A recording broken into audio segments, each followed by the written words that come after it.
Oh my. Kalat. Kalat. Good morning, good morning. So, nahatid ko na yung mga bata, no? Off ko today. So, ayan ang aking mga gawain. Ang daming kalat. Ayan.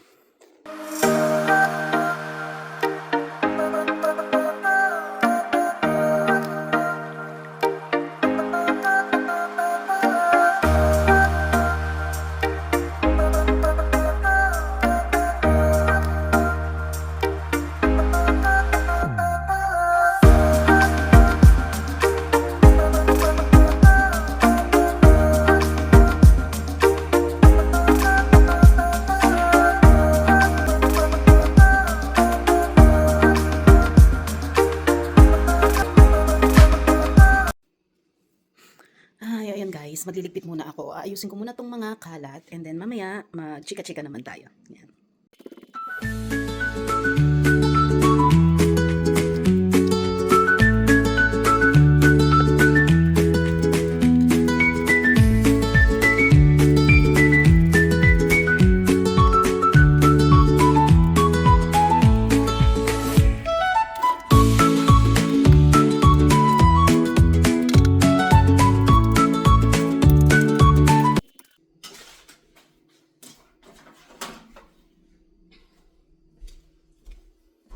Yung bunso ko guys, ang hilig niya talaga maggupit-gupit ng mga papel.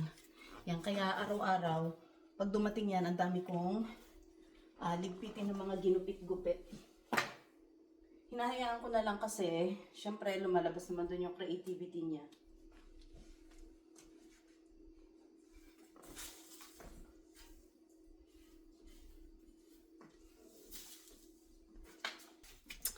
Noon guys, akala ko, hindi maalikabok ang ibang bansa. Yung pala, maalikabok din. So, mali ako nang iniisip.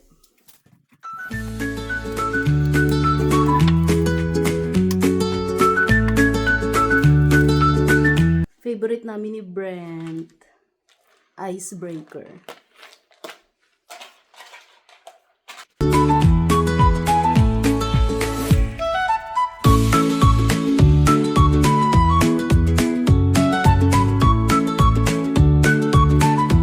So guys, ito nga palang tissue, no? Nire-recycle ko siya. Galing to sa pinagbalutan ng sandwich. Makapal pa siya, tapos maninis pa. Nahinayang ko itapon, kaya ginagawa ko siyang pamunas ng table. Ito nga pala yung aming all-purpose na disinfectant cleaner para sa table, sa mga countertop.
So guys, kakatapos ko lang kumain ng lunch. Napagod maglinis. Ayan. Patay ko muna ang ilaw para tipid.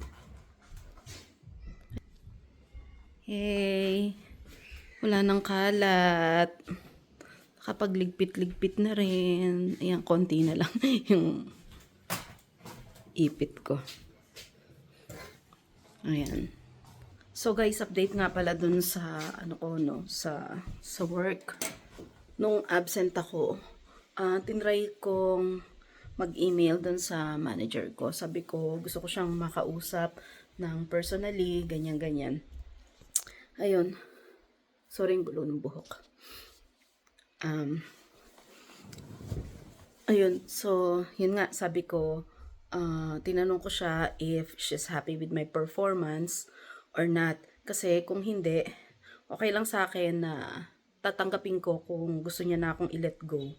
Or kung gusto niya naman ako magstay para makahanap ng kapalit ko, request ko sa kanya na bawasan yung oras ko. Like, 32 hours kasi full-time pa rin naman yun pag 32 hours to 40. Ayun. So, medyo kakaiba kasi talaga siya. Parang, ang hirap mag-connect. Parang hinahanap ko yung mm, may connection yung manager to employee, employee to manager, yung makausap mo ng ano. So, ayoko na lang i-compare. So, siguro kasi iba-iba talaga personality ng tao. And since ibang lahi siya, medyo niisip ko na lang hindi maiano yung, ma-express yung talagang gustong ilabas. Yun na lang iniisip ko. So, ayun, pinagagalitan niya ako na kesyo dapat ganito ganyan, hindi lang pera-pera, kundi responsibility din. So, sinabi ko sa kanya yung mga concerns ko na um, yung pagbubuhat, too much siya sa edad ko. And na-trigger yung mga medical concern ko, yung mga medical issue ko sa katawan, like yung hirap kong huminga. Kasi matagal na hindi umaatake na sumasakit yung dibdib ko, matagal na.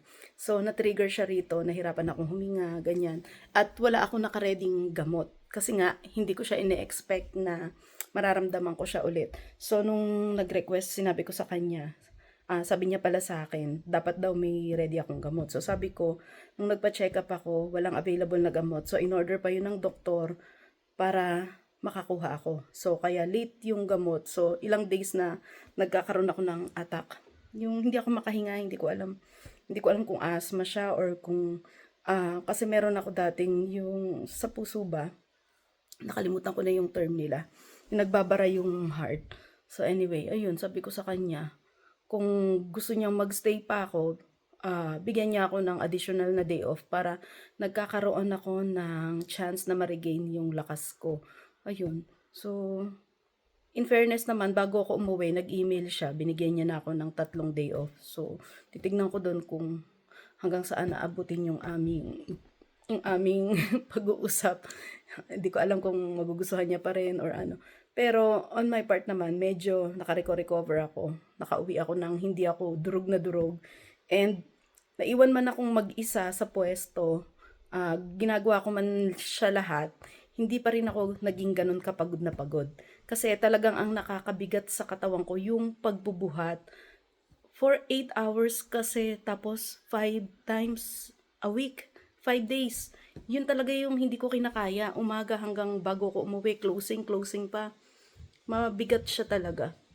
So, ayun. So, nagpapasalamat pa rin ako at pinagbigyan yung request ko na magkaroon ako ng 3 day off. So, hindi ko lang alam. Sana maging maayos din yung aming turingan. Kasi medyo kakaiba. So, salamat.